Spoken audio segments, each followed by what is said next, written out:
Desde Vergara y para todo el mundo. Una radio con propósito. Una radio con visión. Una radio para todos. El Libertador, 1210 AM.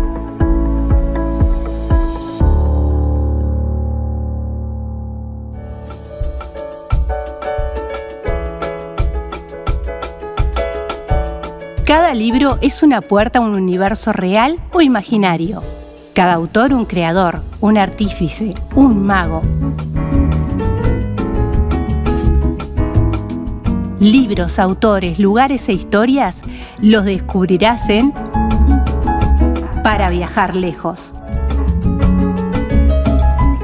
Con la profesora y escritora María García Marichal.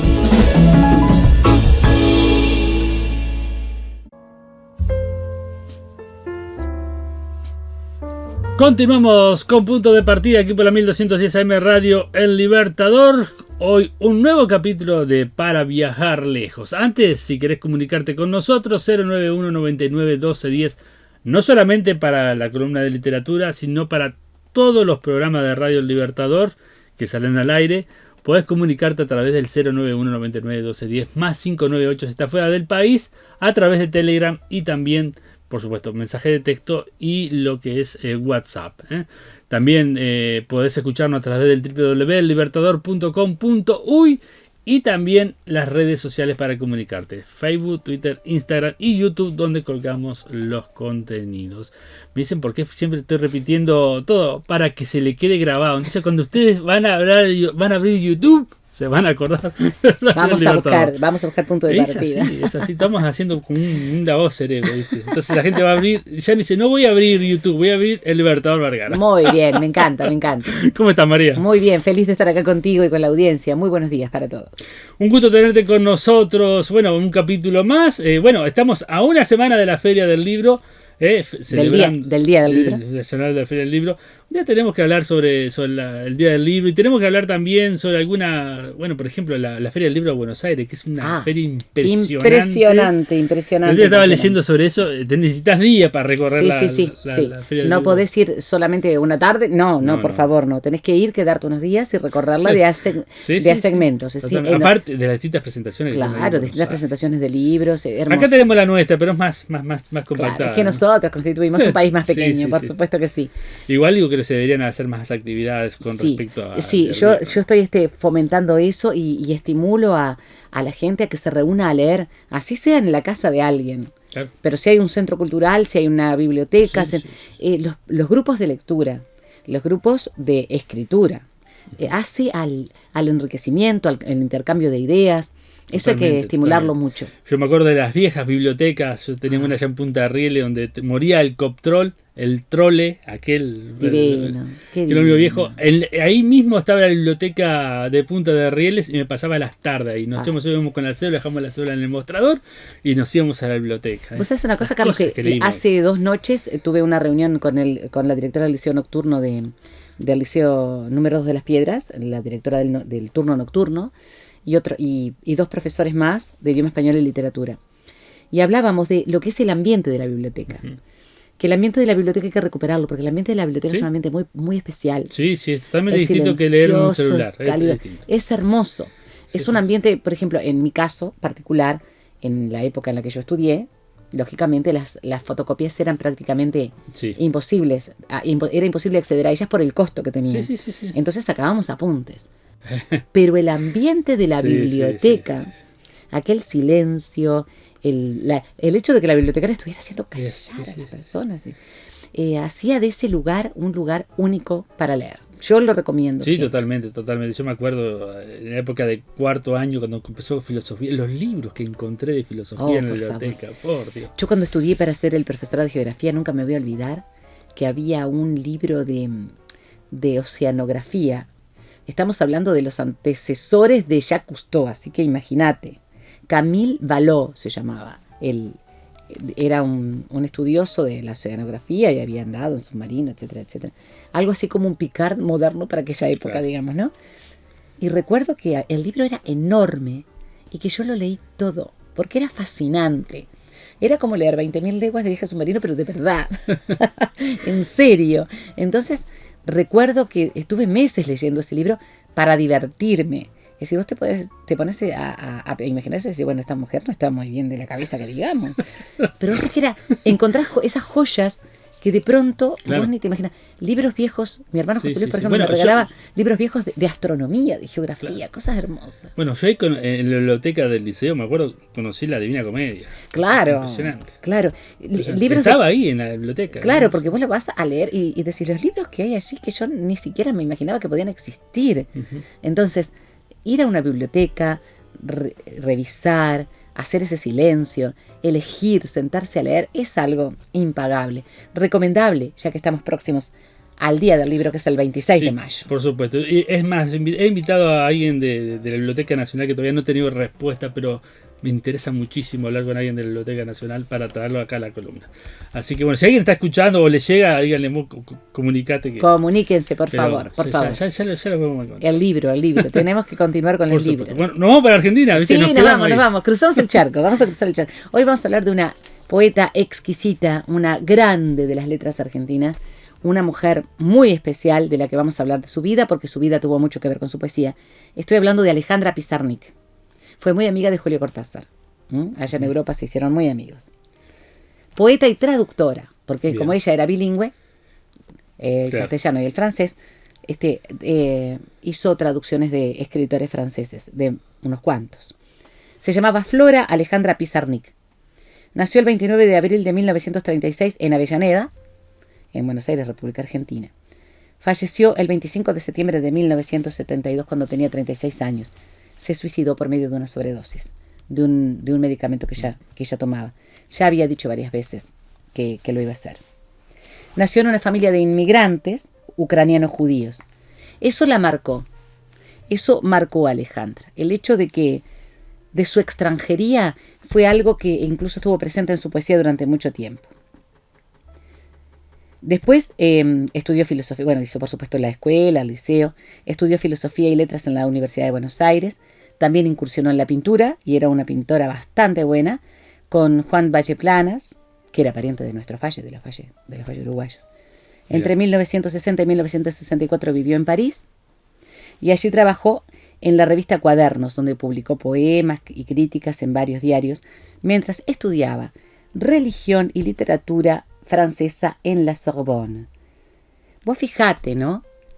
Todo como su origen determinó justamente los caminos que ella fue siguiendo. Planteaba ella que su vida en París había sido tal vez el momento más feliz de su vida, por todo lo que ella logró, por la gente con la que logró vincularse. Pero tuvo una infancia muy, muy triste. Ella tuvo problemas de peso desde que era chica, y su madre aparentemente la comparaba permanentemente con su hermana. La hermana era de una gran belleza, Alejandra era una mujer cuya belleza estaba en otros aspectos que ella no podía llegar a captar porque tampoco en su familia estimulaban eso. Era una mujer muy linda. Tenía unos ojos preciosos, por ejemplo. Un corte de cara hermosísimo. Pero sucede que esa vida en la cual había esa comparación constante, a ella la marcó profundamente. Claro. Tenía problemas de peso, tuvo acné juvenil. El acné juvenil en algunas personas se prolonga a veces después de los 20, y eso hacía que ella se sintiera muchísimo peor. Es decir, vivió una vida muy atormentada, una niñez y una adolescencia muy, muy atormentada.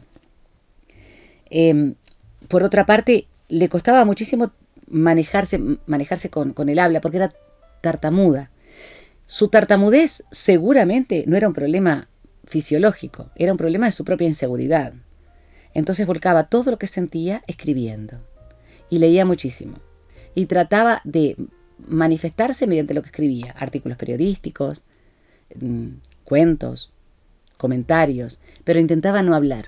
Entonces era una mujer muy, muy, muy triste. La vida de Alejandra Pizarnik fue una vida muy triste. Muy, muy triste.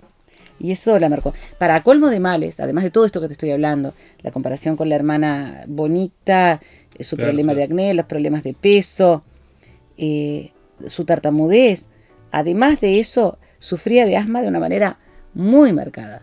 Era una asmática severa. Entonces, por ejemplo, ella muchas veces en sus poemas habla de el aire, lo toma como un tema, el aire. Claro, algo que le faltaba.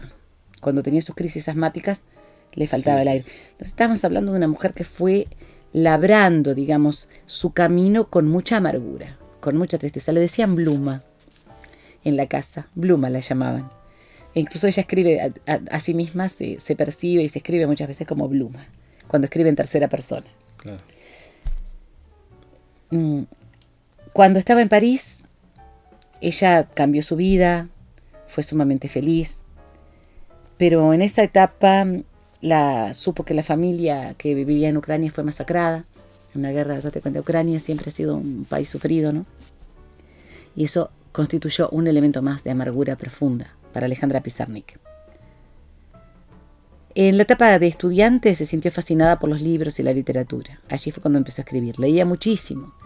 Leyó el existencialismo, sobre existencialismo leía poesía. Ahí comenzó a escribir y a tratar de hablar muy poco por su tartamudez y escribir mucho, todo lo que pudiera. Fue influenciada por las obras de Jean-Paul Sartre, Faulkner, Baudelaire, por eso muchas veces se habla de ella como una de las poetas malditas, porque escribió mucho, se vio muy influenciada por Baudelaire, Mallarmé. Y mientras estudiaba filosofía y letras, la angustia por su apariencia se acentuó, se hizo adicta a los fármacos, principalmente a las anfetaminas. Dejó la universidad, trató de hacer periodismo pero no le gustó, empezó a pintar, vio que tenía una beta artística interesante y llegó a pintar cosas muy interesantes. Pero la época, como te decía, la época feliz de ella fue cuando estuvo en París. Allí se rodeó de intelectuales que además la valoraban muchísimo. Y no les importaba sus problemas, porque además los problemas eran muchos de su inseguridad. Claro, tenía problemas de salud como novela, es más un problema de salud. Pero su acné se iba curando como es lógico. Su autoestima. No importaba, o sea, necesitaba que su autoestima fuera de alguna forma reforzada, y se rodeó de gente que reforzó su autoestima. Y allí conoció a Italo Calvino, Simone de Beauvoir, imagínate qué personas, ¿no? Que de quién estamos hablando. Julio Cortázar, de quien fue muy amiga, Octavio Paz, de los dos hemos hablado aquí, tanto de Julio Cortázar como de Octavio Paz, un gran poeta, porque Octavio Paz es un gran poeta mexicano, una de las grandes plumas de México de todos los tiempos. Julio Cortázar, uno de los más grandes escritores de la literatura universal. Fueron sus amigos, la quisieron, la valoraron y valoraron su obra. Y entonces su autoestima se vio muy, digamos, solventada allí. Allí fue cuando fue más feliz, cuando escribió más, cuando fue más Alejandra Pizarnik, la autora a quien conocemos. Se dice que cuando estaban con Julio Cortázar en París, por ejemplo, muchas veces no dormían. Entonces jugaban al cadáver exquisito, ¿viste? Con fragmentos de cosas que escribían, igual noches enteras. Entonces esas cosas a ella la hicieron sentir que era alguien valioso realmente, como lo fue, como cualquier persona, pero en este caso estamos hablando de una gran escritora. Pero necesitaba, digamos, desprenderse de todas aquellas cosas que habían marcado su niñez, su adolescencia y su primera juventud. Esa vida en París la hizo feliz a Alejandra Pizarnik, la hizo feliz. Ella escribió muchísimo. Ellos valoraron su talento, destacaron en diarios y revistas literarias la obra, la impulsaron a publicar, y eso fue una gran fortaleza en su vida. Es la época más fermental de Alejandra Pizarnik. Floreció. Volvió a Argentina en el año 1964. En 1965 comienza a publicar en Argentina y hace una exposición de pinturas con Manuel Mujica Lainez, que también era pintor y de que también hablamos. Claro. El autor de La Casa, El Escarabajo, El Gran Teatro, maravilloso. Yo amo a Manuel Mujica Lainez. Bueno, hicieron una muestra de pintura en conjunto, muy exitosa, Alejandra Pizarnik y Manuel Mujica Lainez en Buenos Aires. Así que ya ella se sentía de otra manera, ¿no? El lugar se llamaba El Taller, en un área sumamente intensa de artistas plásticos. Y allí comienza la publicación y la creación poética, muy original, muy surrealista, muy onírica a veces, muy influenciada por el sueño. Pero volver a Argentina, volver a sus raíces, hizo que aquella depresión de la que ella había salido mientras estuvo en París, volviera y además se agudizara y se profundizara. la llevó al suicidio. Lamentablemente en 1972, era una mujer muy joven, tenía 36 años, en septiembre. ¿Se comprobó que fue suicidio? Sí, ella además lo dejó escrito. Con una sobredosis de una medicación que yo tomaba, que era una medicación muy fuerte. Pero ya venía mal, venía adicta a eso y un día dijo, bueno, quiero terminar con todo esto y se fue. ¿Cómo es la obra de esta impresionante poeta? Los críticos afirman que su poesía es una pregunta eterna, una permanente indagatoria, una pregunta inmensa y continua.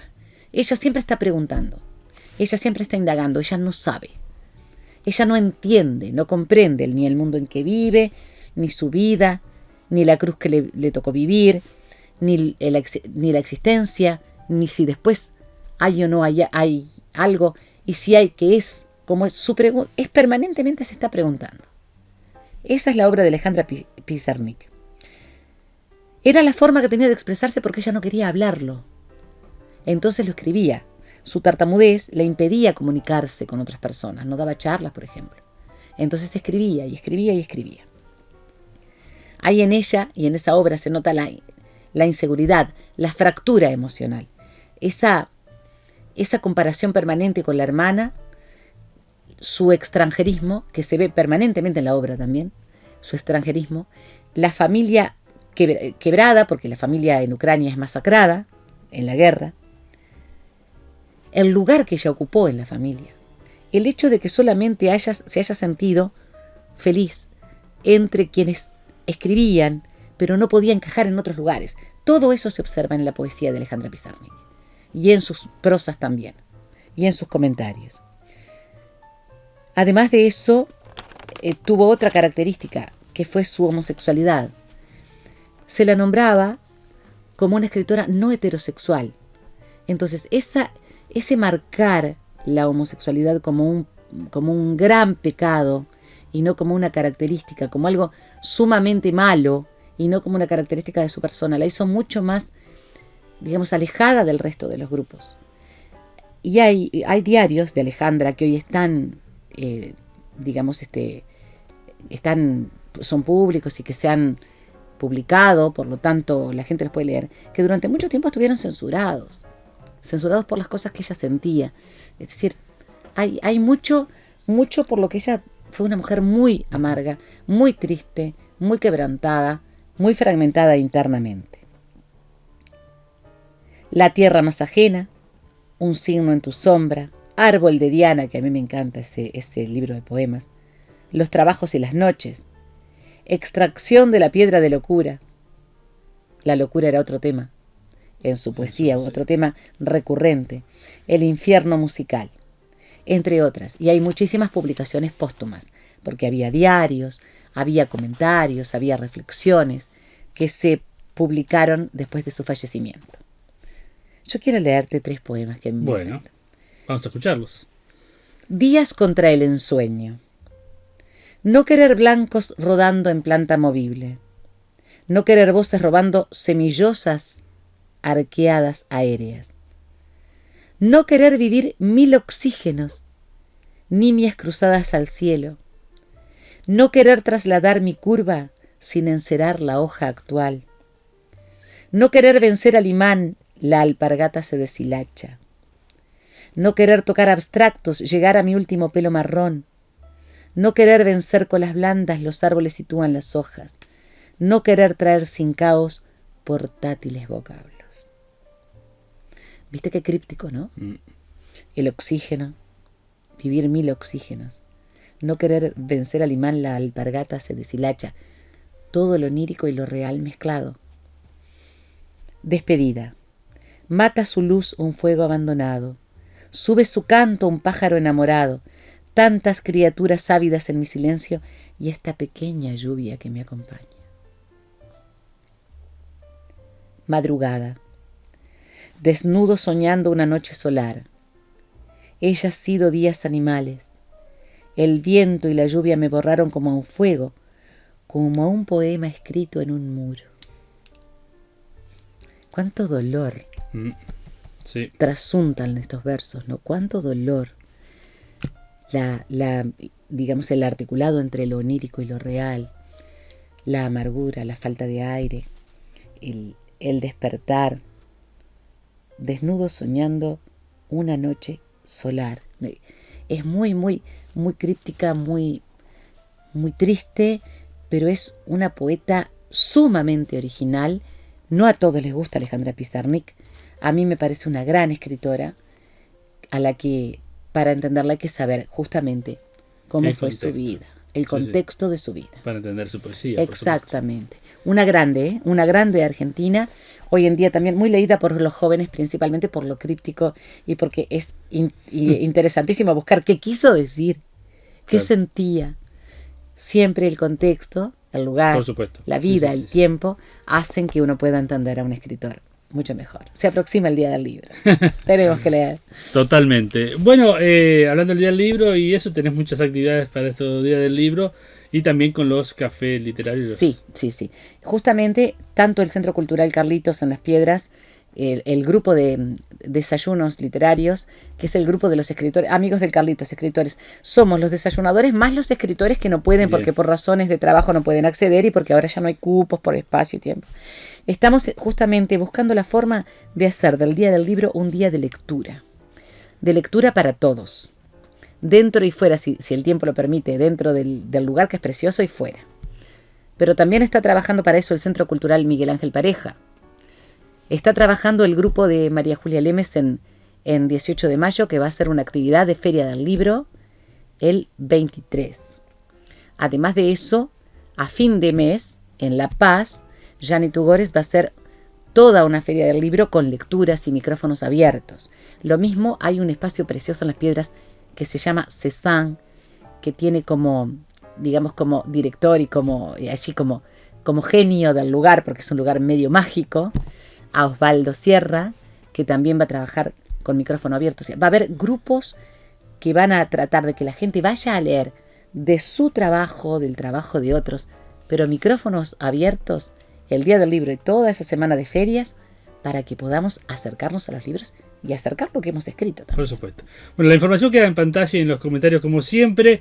Y acérquense en alguna biblioteca, ahí en Vergara, en Río Branco, en 33, en Cerro Largo. Hay por todos lados bibliotecas y seguramente todos tienen actividades.